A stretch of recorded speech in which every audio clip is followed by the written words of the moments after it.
Hey everybody, I'm Don Snyder with Priority Home Lending, and this is my friend Carrie Wheatley with John L. Scott Real Estate. And today we're talking about earnest money, right? That is correct. A super fascinating topic. Yeah, scintillating.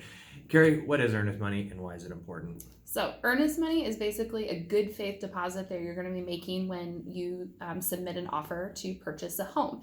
This money is going to sit in a neutral bank account typically at the closing company. So like we've got here in Idaho, Title I, First American Title, Pioneer Title. It'll sit with them until the end of the transaction, and then those funds will get used towards the transaction, whether it be your closing costs or the money down that you're putting. So it does go towards it, but keep in mind that this money will be deposited and you have to be prepared for it to be out of your account throughout the transaction. When you write up a purchase and sale, you put the earnest amount of money in there, and it is negotiable, and then you have to present it to the closing company within usually about a couple business days. It varies from state to state, but a couple of business days is usually about right there on target with where you want to be. Keep in mind with this earnest money that you need to have it ready to go, and then it needs to be accounted for, which is something that Don here can talk about.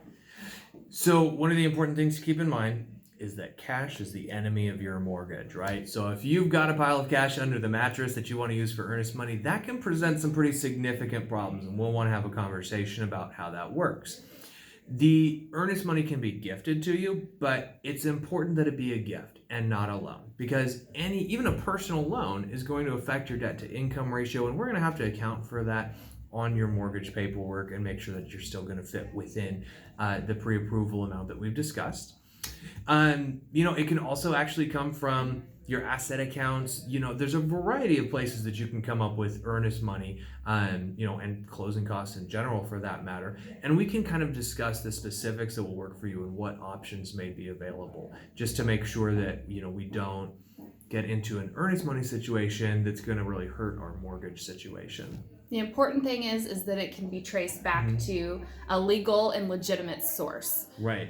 It's totally okay to come from mom and dad, but there has to be things that they're going to sign stating that it is gift money. And before you end up doing that, you need to make sure that that they are comfortable. So you have to make sure to have that conversation ahead of time. And they can always call Dawn and say, hey, what do I need to sign? What is the process like? So that there's nothing that will ultimately kill your deal.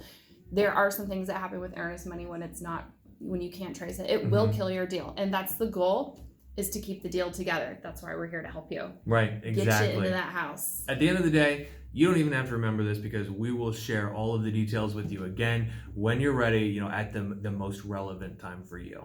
The important thing is to be financially ready before you start buying, so that you don't fall in love with the house and then realize, oh shoot, I don't have earnest money. Exactly. And that just starts with a conversation with either one or both of us. You can find all of our contact info on our websites, on our Facebook pages, down below in the comments. Send us a smoke signal or a text message or an email. I don't care. Just get a hold of us. Absolutely. You can private or publicly post so that we can answer and everybody can see, or we're happy to have a private conversation with you. Absolutely. Anything else before we call it a day? Have a great weekend.